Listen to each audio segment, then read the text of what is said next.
I thank you again to invite us, and I'm a consultant from my group of Jérome. I just go quickly for the people who was not there this morning.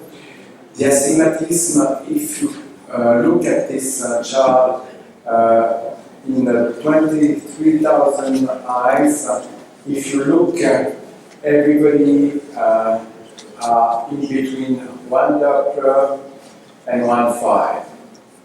That's for the astigmatism.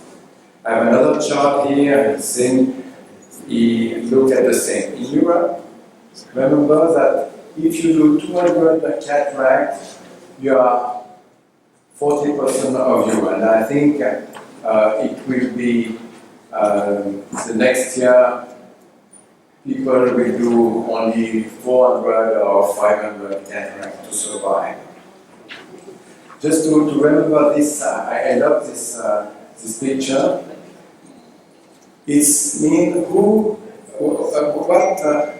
says the surgeon to the patient, and you see that 60%, 80% of toric IOL and multifocal toric IOL. So a lot of surgery is about that.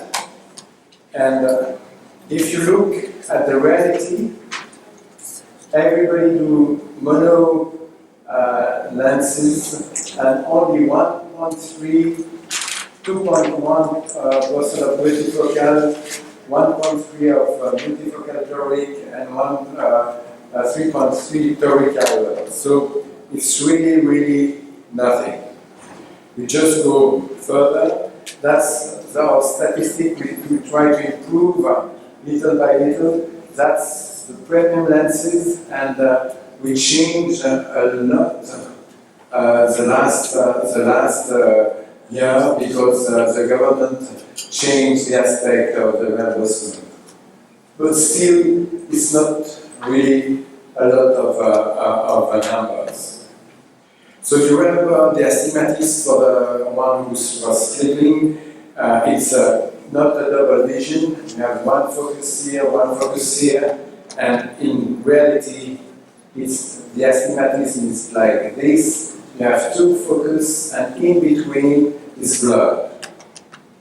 So that's why we always correct the astigmatism, because you need to have one focus for near and one focus for far. And if you don't correct the astigmatism, you are in trouble, like you say.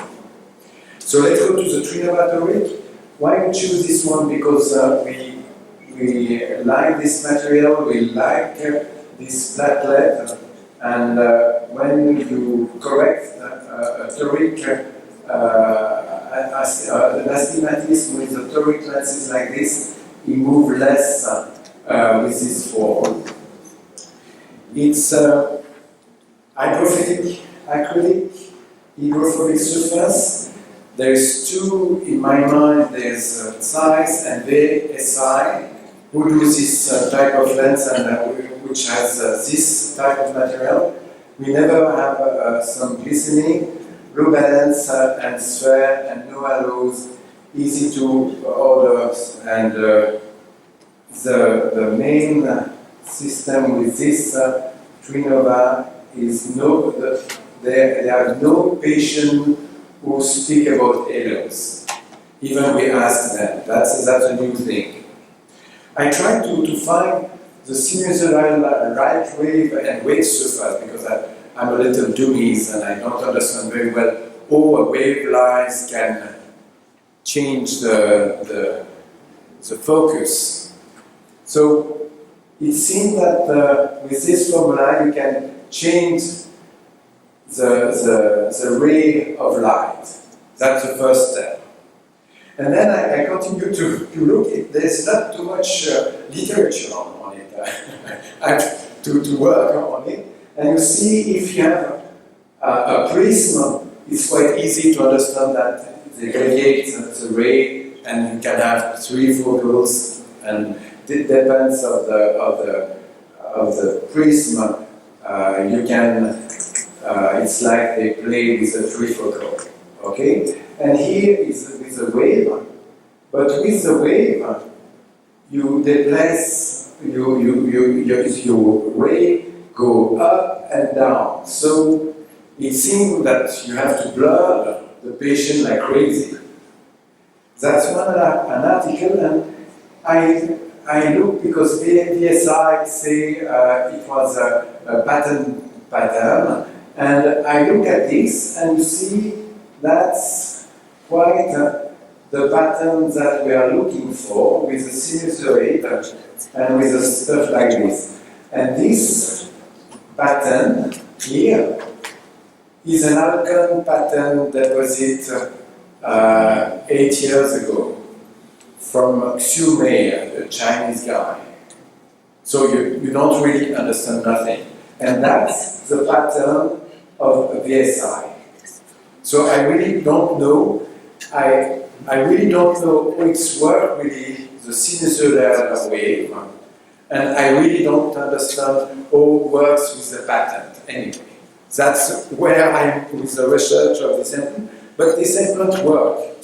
So let's go for, they compare the Trinova, the fine, the Atelisa, the old one, and the Photopic. What you can see here is this curve is quite the same as the other one.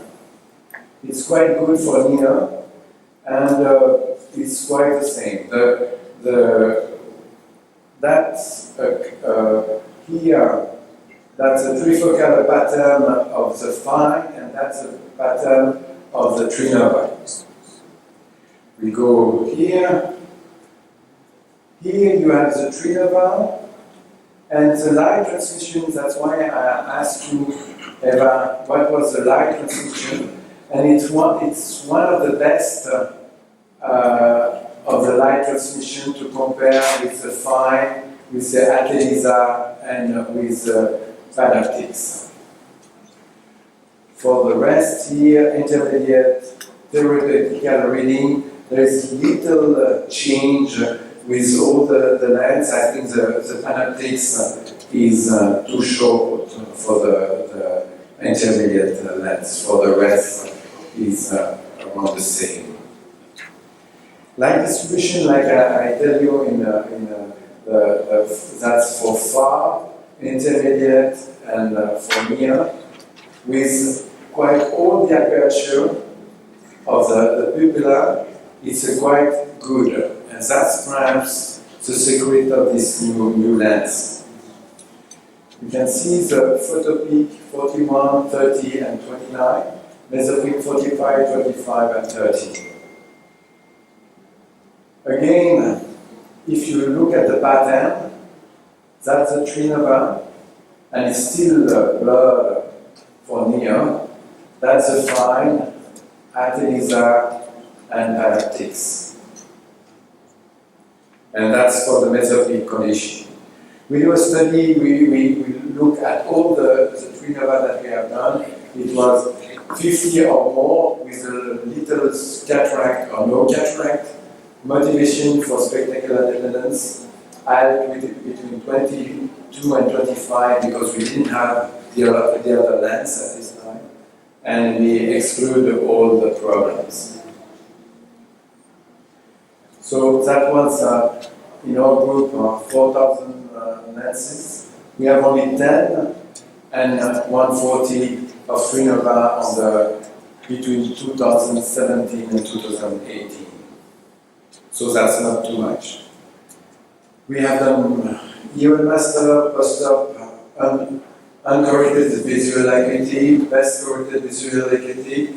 That's in working, and we have the form that we speak about that we didn't finish for these lenses. So it's quite performing. 64 was 10 to 10. Best corrected, uncorrected visual acuity was 50 was 10 to 10, 62 0.8, and 100% of 0.6. Best uncorrected near visual acuity bilateral 0.82, which was I'm still astonished about that. and 50% 1 10 to 10, 70% of 0.8. That was full with a lot of light. And if we look at the Trinova molecular best corrected visual, acuity in decimal is quite normal to have that. It's nothing very fancy. We arrived at preoperatively 38% of myopic eye, 60% of hypermetropic eye, and we didn't see any difference with these two groups. At the end, we had 45% of metropia, 30% with minus 0.30, and 25% of plus 0.35. Because the constant R at the beginning changed a little bit, and so we will improve a little bit more.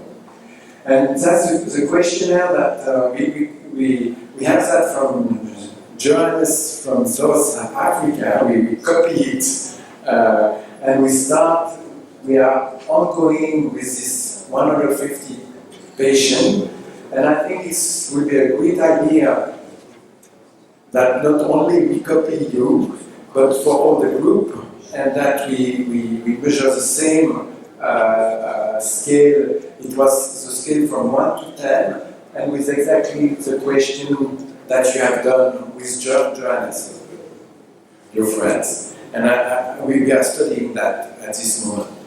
But what is for sure that all the lens we have asking a question, do you have any problem during night? That was for all the patients.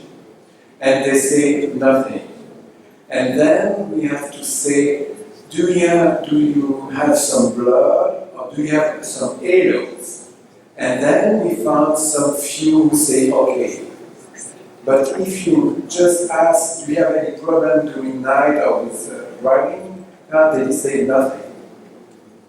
And that's a new thing to compare with the Atelisa. The Atelisa, we have some comparison which is the same number. So in conclusion, to go quick, we have a good far vision photopic, a good intermediate photopic, good near vision photopic, no wing at all, that's new, no halos, excellent lens, see no depends from the light at this time, and the lens is now available with a toric correction. We think it's a good lens to, and we will continue to do it. We have a question, so the take-home message, we correct all the astigmatism. We use this trifocal instead of a bifocal. We use always the polyutrons, like I tell you before this morning, and we will do a study between Trinova versus Lucidis, which is a pure head-off lenses, on the next step, and we will do your questionnaire. So it's an ongoing study. Thank you very much. Thank you very much.